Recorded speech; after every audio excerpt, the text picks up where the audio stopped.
En enero de 1692, se inició en la localidad de Salem, en Massachusetts, el juicio contra varias mujeres acusadas de practicar la brujería. Las denunciantes, un grupo de adolescentes, empezaron a sufrir convulsiones y espasmos incontrolables durante un proceso que acabaría con la vida de 20 personas. En la Europa del siglo XVII fueron miles las mujeres que ardieron en la hoguera acusadas de brujería tras ser sometidas a horribles torturas. Mucho se ha escrito sobre la barbarie y el fanatismo religioso en el continente europeo, pero menos conocidos son los actos del mismo tipo que se cometieron en América colonial. Hacia el año 1620, los primeros colonos procedentes de Inglaterra y los Países Bajos llegaron a las tierras de Nueva Inglaterra. Conocidos como los Padres Peregrinos, fundaron las primeras colonias como Connecticut, Boston y Springfield. En aquellas tierras donde vivían los indios moicanos, Pocumtuck o Massachusetts, se produjeron cerca de una veintena de casos de brujería, aunque el más recordado, cruento e impactante fue el que tuvo lugar en el poblado de Salem, en la colonia inglesa de Massachusetts. El reverendo Samuel Parris se había trasladado de Boston a Salem con sus hijos Thomas, Elizabeth y Susana, además de su sobrina Abigail Williams, la cual había perdido a sus padres asesinados por los indios. Junto a ellos vivía una esclava llamada Tituba, junto con su marido John Indian, la cual se encargaba de cuidado de los niños. El reverendo Parris vivía obsesionado por ganarse el amor de Dios y el respeto de los habitantes de Salem, pero su escasa habilidad en el trato a su familia, a la cual imponía una férrea disciplina, y su carácter desconfiado y arrogante, le hacían sentirse señalado y acosado por sus vecinos. En febrero de 1692 empezaron a suceder algunos hechos extraños en la pequeña población de Salem, enclavada entre pantanos y habitada por trabajadores puritanos. Perturbadores testimonios de blasfemias, maldiciones y escandalosas visiones de niñas desnudas encendiendo velas en un claro del bosque mientras invocaban a supuestos demonios y frotaban lascivamente sus cuerpos unas con otras, pusieron a todos los vecinos en estado de alerta. A Tituba, la esclava negra de la familia Parris, le gustaba contar historias misteriosas a las hijas del reverendo y a sus amigas, así como practicar viejos rituales vudú. A menudo estas historias y rituales ancestrales chocaban con la moral puritana de aquellos niños y empezaron a encender la imaginación de las adolescentes Betty Parris y Abigail Williams.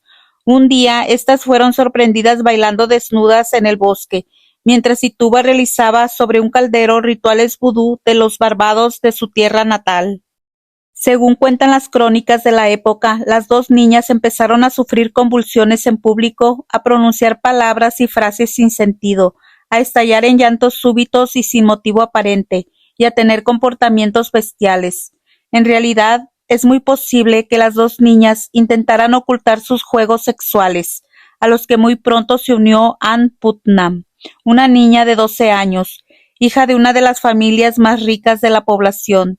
De hecho, Ann contó que una vez estando en el bosque, luché contra una bruja que quería decapitarme. No hay ningún problema físico que cause ese comportamiento. No hay dudas de que se trata de la influencia directa del demonio.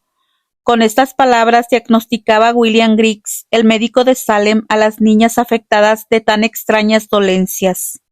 Toda la población de Salem, incluido el reverendo Parris, creían en las brujas y que éstas eran las causantes del extraño comportamiento de las jóvenes. Para evitar la horca, las niñas acusaron a Tituba a iniciarles en ritos satánicos. No deja de ser curioso que el método usado para confirmar el caso de brujería de las dos niñas fuera que el marido de la esclava, John Indian, preparara un brebaje a base de harina de centeno y orina de bebé y se lo diera a beber a su perro. Si el pobre animal desarrollaba los mismos síntomas que las presuntas embrujadas, el diagnóstico quedaría confirmado. En febrero de 1692 se inició el juicio a cargo de los magistrados Jonathan Corwin y John Hawthorne, quienes debían dictaminar el origen de las posesiones diabólicas. Con la sala llena de público se inició la sesión en la que los dos magistrados presionaron a la hija de Parris y a su sobrina para que señalaran a los culpables. La primera acusada fue Tituba. que, para salvarse de las crueles torturas a las que iba a ser sometida, confesó públicamente: «He visto al diablo en el bosque. A veces toma la forma de un hombre muy alto de pelo negro, o de perro negro, o de cerdo.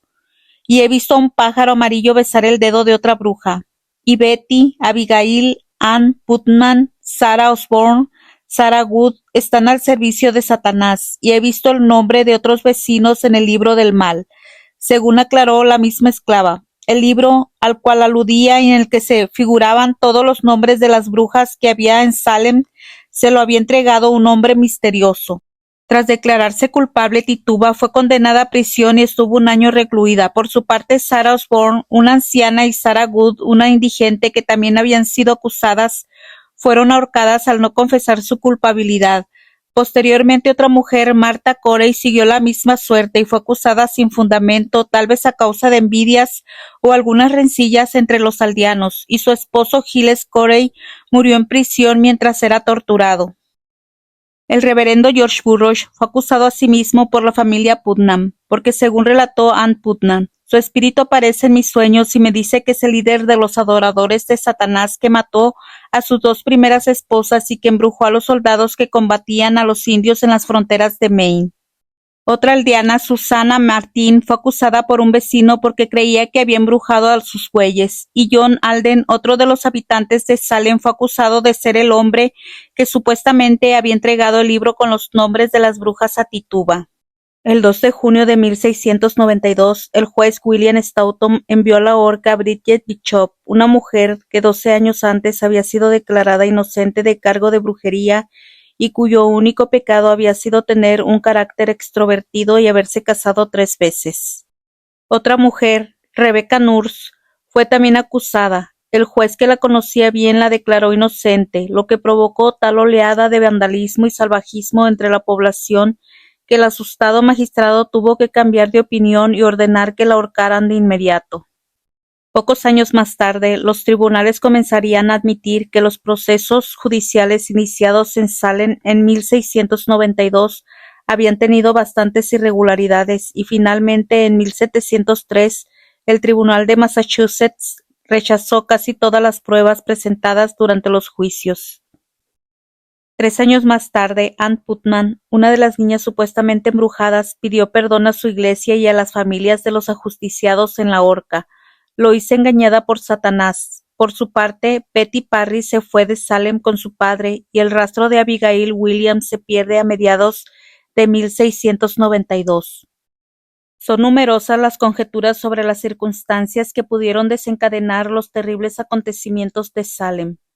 Algunos autores han citado a la epilepsia como la causa de los ataques y las convulsiones de las niñas, y otros han encontrado un origen tóxico en esas manifestaciones colectivas. Para algunos historiadores, la fuente de todos estos síntomas estaría en una intoxicación por cornezuelo del centeno, una enfermedad conocida como ergotismo o fuego de San Antonio, cereal con el que se elaboraba el pan y que posee una toxina, la ergotamina, de la que deriva el ácido lisérgico. No obstante, para la mayoría de los estudiosos, la causa más probable de tan terribles acontecimientos es la histeria colectiva, como resultado del asfixiante clima de puritanismo y de la educación represiva que imperaba en aquellos tiempos. La histeria ha sido definida pocos años antes de los sucesos de Salem como la gran simuladora, por el médico inglés Thomas Sydenham, por ser un mal capaz de simular un gran número de enfermedades orgánicas. Como se señaló, los que habían sido acusados e indultados no tuvieron tanta suerte y siguieron viviendo con el estigma del suceso o se trasladaron a otro lugar. 3 años más tarde, en 1696, el Tribunal General decretó un día de ayuno y arrepentimiento por los juicios, el 14 de enero de 1697. Los jueces que habían participado en los juicios se arrepintieron públicamente y pidieron perdón a la comunidad. A partir de 1700, los familiares presentaron peticiones al gobierno colonial de Massachusetts para que se anularan las condenas, y en 1711, 22 personas fueron exoneradas y se autorizó una compensación económica. Esta pauta continuó durante los 10 años siguientes, pero ni siquiera entonces exoneró a todos los condenados. De hecho, los nombres de todos los condenados no se aclararon hasta 2001. El acontecimiento más infame de este tipo han generado una serie de mitos desde que se empezó a escribir sobre ellos alrededor de 1700 hasta la actualidad. Uno de los más persistentes es que en Salem se quemaron brujas, aunque no hay pruebas que lo demuestren. Ninguna bruja fue quemada en Salem. Todas fueron ahorcadas. Hasta hace poco se pensaba que los condenados habían sido ahorcados en Gallows Hills, evocando imágenes de una sombría marcha de la muerte por la colina hasta el lugar de ejecución. Pero el proyecto Gallows Hill de 2017 desacreditó este mito. Hasta hace poco se pensaba que los condenados habían sido ahorcados en Gallows Hills, evocando imágenes de una sombría marcha de la muerte por la colina hasta el lugar de la ejecución.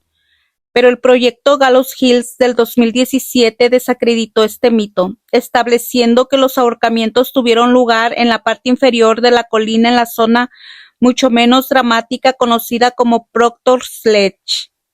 También se ha afirmado que la mayoría de las personas acusadas eran mujeres pobres y marginadas, pero esto también ha sido cuestionado y desacreditado.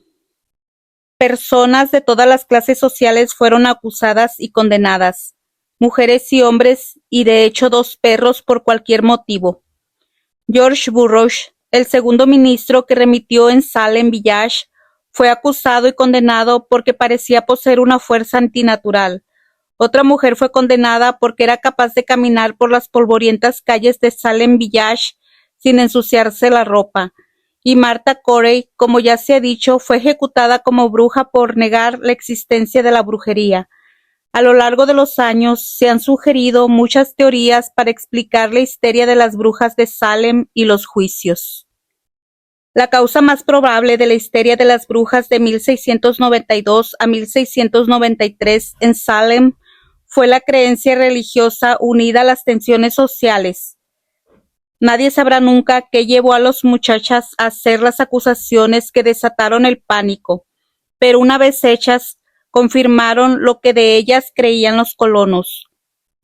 La obra El crisol del dramaturgo estadounidense Arthur Miller presenta los juicios a las brujas de Salem como una alegoría de las audiencias de McCarthy de los años 50, que pretendían erradicar el comunismo en Estados Unidos.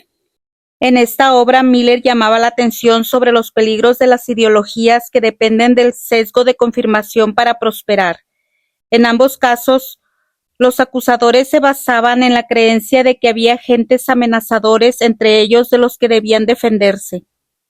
Los habitantes de Massachusetts ya creían en las brujas porque la religión de la América colonial lo fomentaba.